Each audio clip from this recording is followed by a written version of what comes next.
Macky Sall bi muy Sénégal Cheikh Tidiane Kandé par rapport ak tey gis nañ communiqué bi que ne Sénégal daf koy soutenir carrément ci candidature yi nga xamante ne déposé na ko au même moment Sénégal ñu daal di koy démb dénk li la di CEDEAO ak commission bu CEDEAO également. Bon, c'est le Sénégal qui gagne, Fatima. Ben, il faut que ñu xam ne réew mi dafa am lu mu war a représenter en Afrique et dans le monde te loolu mënul nekk sans l'implication de ceux que nous avons confié ce pays-là. Bassirou Diomaye Faye a compris que mënul continuer de gérer ce pays-là dans l'autarcie. À un moment donné, pour l'histoire et pour son propre compte au monde, et pour le legs qu'il va laisser au Sénégal et aux générations futures, baaxoon na lool mu impliqué wu ci li nga xam ne loolu looy candidature. Man maa ngi contrôler léegi pratiquement les comptes des autres candidats seen compte Facebook bi surtout bu Michel Bachelet mi nga xam ne jàppoon nañ ne moom moo ko gën a sonal mais elle ne parle même pas de sa candidature. Kenn xamul fan la Michel Bachelet dem kenn xamul les autres fan la ñu nekk. Ils sont très nombreux. Nous avons Michel Bachelet def naa Sonko, Raphaël Grossi bu Argentine, Rebecca Grispan bu Costa Rica, Macky Sall rek ngay gis partout dans le monde où on parle de lui. C'est le seul presque candidat qui a un jet privé qui fait le tour du monde. ñii ñooy ñi gën a siiw Michel Bachelet, Raphaël Grossi, Rebecca waaw vraiment. Rebecca moom kenn déggatu ko. Mais maa ngi dugg ci ñaari ponkal yi nga xam ne ñoom lañ daan wax ne pratiquement ñoom ñoo war a andil problème mais seen compte boo fa demee seen réseaux sociaux yi c'est vide gisoo kenn ku ñuy dajal. Alors Macky Sall am un plan solide et puis lu jox Macky Sall jet privé mu koy tukkee ngeen yaakaar ne loolu yëfu caaxaan. C'est le monde qui a compris. Un Donald Trump qui sort qui manifeste son soutien mais ça va à Macky Sall. Aujourd'hui tout de suite vous voyez Macky Sall qui est reçu par le ministre des Affaires étrangères russe. léegi ni dugal na ko. kooku presque mooy Poutine c'est lui presque qui mène la guerre en Ukraine. C'est l'autre bras dur à cuire de la Russie. Alors il a fait le Moyen-Orient. Macky Sall va faire l'Afrique.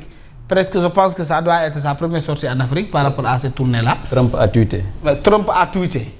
Mais tout le monde soutient Macky.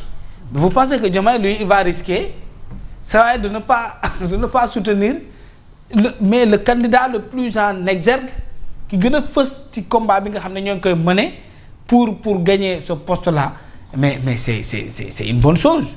Il faut saluer Bassirou Diomaye Faye parce que woykat bi wax na ko ku amul bopp rek moo dul soppeeku nit da ngay changer par rapport aux intérêts du moment, par rapport à la réalité, par rapport à l'histoire. Changer positivement là waxuma la transhumance yooyu nga xam ne lu fu nooy ñu dem fa mais quand tu sais que c'est bien il faut avoir le courage de dire que c'est bien et de le manifester. C'est ce que le président Bassirou Diomaye Faye a fait.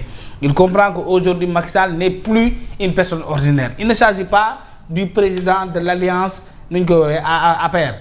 C'est pas du président APR. Il ne s'agit pas de cette personne-là boo xam ne moo fi nekkoon président de la République doon jàpp ay Samba Boy doon leen tëj. Il ne s'agit même pas ki nga xam ne moo fi andi amnistie mais il s'agit d'un fils du pays. Loolu mooy l'importance. Il s'agit d'un Africain comme toi. Il s'agit aussi benn nit koo xam ne il incarne le panafricanisme nit la koo xam ne ci sa réew la jógee te le président de la République mooy xeex foofu lañ doon xaaree Bassirou Diomaye Faye mu comprendre ne quand il s'agit maintenant d'une compétition extérieure ñoo fi créé slogan bu gën a rafet Macky Sall la woon d'ailleurs man ko jëli xaw ma wuti ndam li.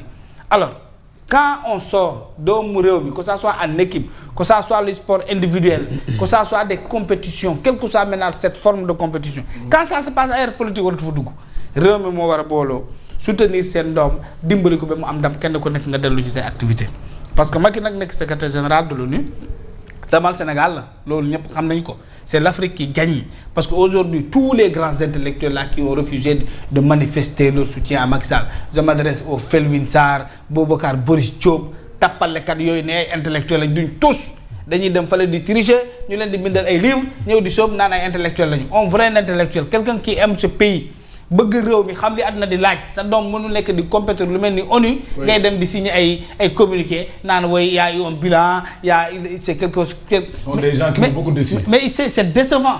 Parce que ce qui s'est passé dans ce pays-là aujourd'hui ces gens qui se disent des intellectuels xam nañu li xew ci réew mi ñoom sax bu ñu nekkoon président de la République ñu taxaw xeex ko parce que yàlla nag atte na Macky Sall ak ñia Bassirou Diomaye Faye fii la toog nekk palais Ousmane Sonko wax ak ministre de l'intérieur am ñu yóbbu ay étudiants fale ci université leen ñàkk fa bakkanam lu si yoonu Bassirou Diomaye Faye de Ousmane Sonko moo dem ba assemblée nationale ne leen man maa ko yóbbante woon mais je n'attendais pas que mu am dérive bu toll nii on ne s'attendait pas à de telles conséquences kon qui leur ont dit que bari na li fi xaw te Macky Sall même bu ko yëgoon mais est-ce qu'il avait donné les ordres de tirer ou de tuer quelqu'un parce que sa responsabilité régalienne c'était de protéger ce pays et ses biens loolu moo nekkoon sa responsabilité nit toog fii yéen ngeen dimbali ko moo taxaw ne day dugg palais jàpp président de la République règle comme Samuel Doe traîne na ko dehors loolu nga yow ngay intellectuel ngay cautionner loolu nit jóge dëkkam ne nous faisons la marche de la libération ne 200 000 personnes laa soxla il nous faut quelques bras dans les quartiers et dans les communes pour mener le combat localement yow ngay intellectuel nga dëgg loolu fi nga xam lan mooy démocratie xam lan mooy état de droit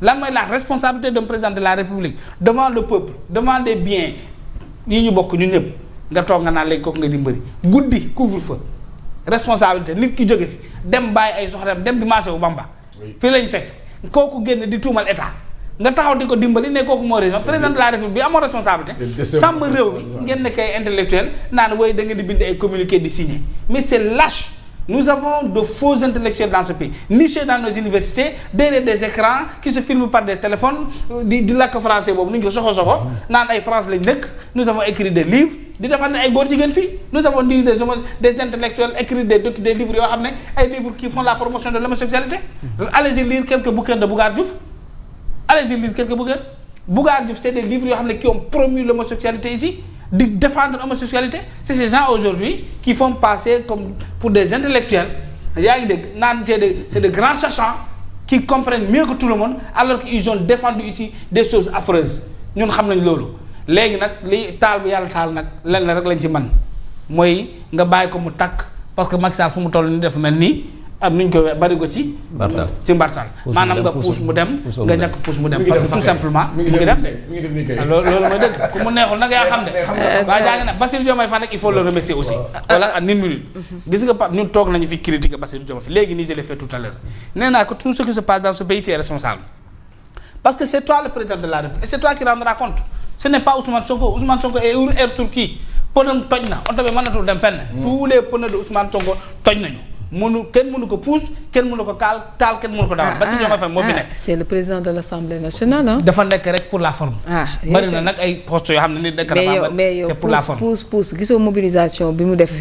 ci banlieue bi nga ne yow ci banlieue bi. xanaa yow dañ laa wane ay est-ce que jaawale woo photo. yow gisoo Ousmane Sonko démb def mobilisation ci bi muy génn ci banlieue bi. nga bëgg a wax ne ay kanam yow tam. léegi yow ñun xam nañu li fa xew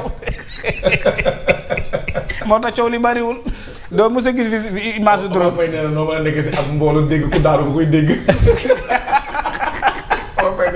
ku daanu noo mën a nekk si mbooloo ku daanu fële ku daanu foofu. waxoon naa ne daal c'est un homme c'est nga wax ba nga naan ma fii c'est ton cousin c'est un homme qui a peur loolu mooy manifester wu noonu léegi beneen bi Bassirou Diomaye il faut aussi le remercier d'avoir accepté de comprendre